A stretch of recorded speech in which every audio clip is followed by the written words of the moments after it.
Is Tesla in trouble? Tesla used to be untouchable, but Chinese electric vehicle companies are rising at an insane pace, offering cheaper, more advanced, and in some cases better EVs than Tesla. This isn't just about competition, it's a potential takeover. And if you think Tesla can just innovate its way out of this, think again. Because China has a secret weapon that Tesla can't match. Today we're going to go inside 4 Chinese EV makers and see how they're expanding around the world. Tesla's biggest competitor right now, BYD, and a car starts at just $11,000. Tesla car sales in Europe down 45%. Increased EV competition from China. No company makes or sells more than BYD, the Chinese giant taking on Tesla. I sold my Tesla 3 years ago. I don't think he cares about the cars anymore. The consequence of that is losing money, so be it.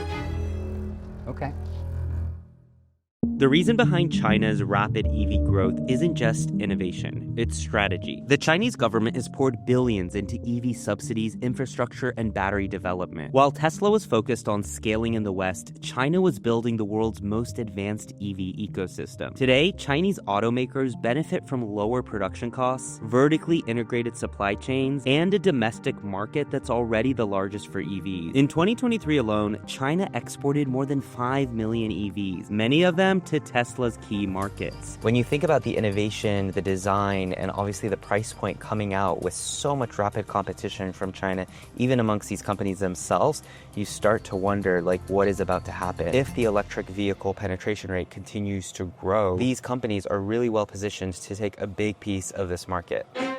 Tesla. Why Teslas suck. Tesla is still the most recognized EV brand, but its gripe on the market is slipping fast. Room for improvement. In Q4 2023, Tesla's global market share in EVs dropped to 18.2%, down from 23% in 2022. And it's been a tough week for Tesla. Sales in Europe are down 45%. And also in California, sales are off, between 10 and 40%. Meanwhile, BYD surpassed Tesla in total EV sales in the final quarter of 2023, delivering 526,000 battery electric vehicles compared to Tesla's 484,000. The biggest problem? Tesla is losing its pricing power. In 2023, Tesla slashed prices up to 30% on key models like the Model 3 and Model Y to stay competitive. That cut deeply into its margins. The company's gross margin dropped from 25% in early 2022 to just 17.6% by the end of 2023. Meanwhile, Chinese EV makers are producing cheaper cars with better features, forcing Tesla into a price war it probably can't win long term. Why wouldn't you buy a BYD? They're great cars. Another issue is demand stagnation. In the US, Tesla's growth slowed significantly,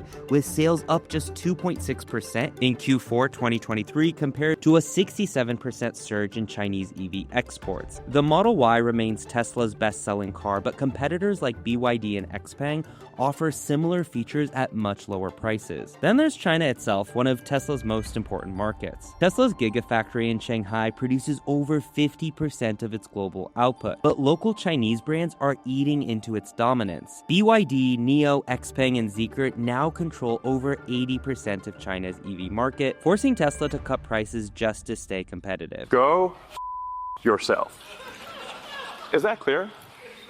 This is a BYD showroom, and it just popped up pretty recently, and you can see it's absolutely massive. It's amazing how big this is. I'm excited to go inside. If there's one company leading China's EV dominance, it's BYD. Once known for making batteries, BYD now outsells Tesla in global EV sales. What makes BYD so threatening? For one, its price. You can get a vehicle for around $11,000. BYD controls its entire supply chain from battery production to car assembly, which means lower costs and higher profit margins. Their flagship models like the Seal and the Dolphin offer Tesla-level range at a fraction of the price. And with expansion into Europe and Latin America, BYD is not just a Chinese powerhouse, it's a global one. This is my first time ever sitting in a BYD car, and it's quite nice. I mean, everything about it just feels very premium and luxurious.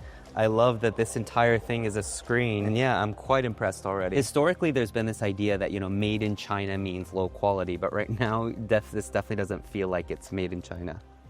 So XPeng is a really interesting one. I first learned about them a couple years ago because they've been hitting up a lot of tech conferences showing off their flying car. This car can fly for 25 minutes with a maximum speed of around 80 miles per hour. This has been in the works for over 10 years. XPeng has been called China's answer to Tesla, and for good reason. You can buy one for just $17,000. The company is at the cutting edge of autonomous driving with its XNGP system rivaling Tesla's full self-driving.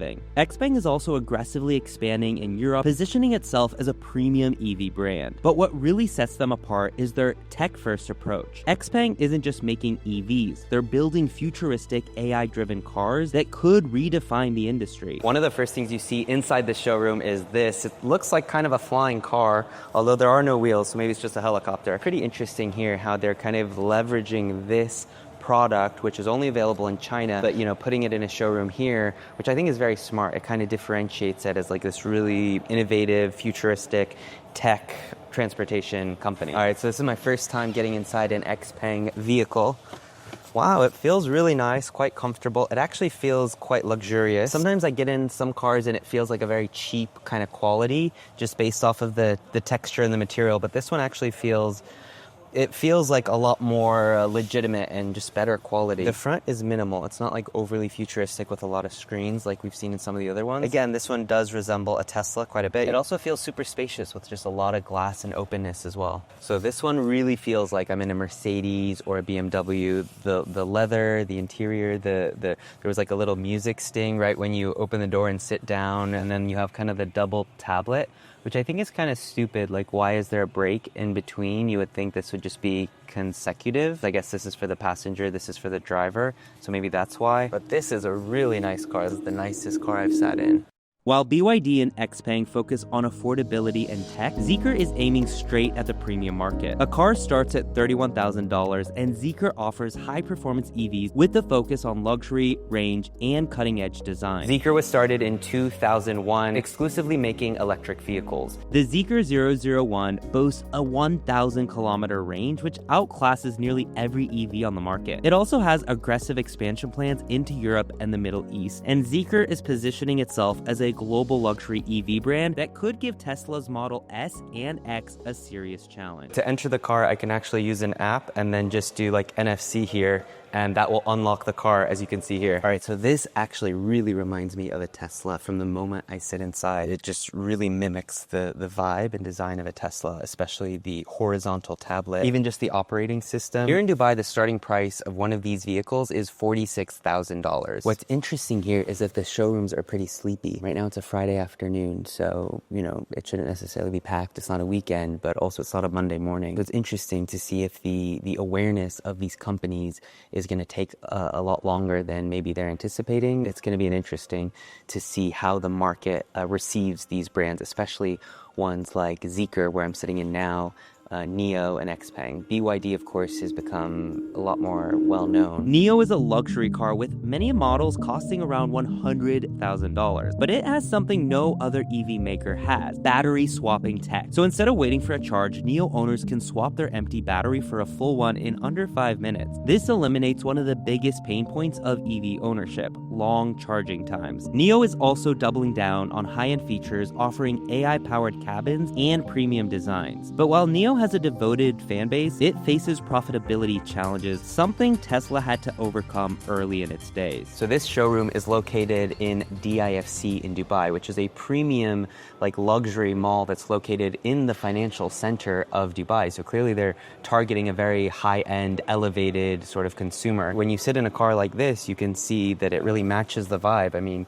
this feels like a luxury car. So I'm assuming this little guy is going to be like a voice assistant, like your Amazon Alexa, your little buddy within the car. This is pretty cool. There's a whole section for lights, so you can change the mood and the vibe.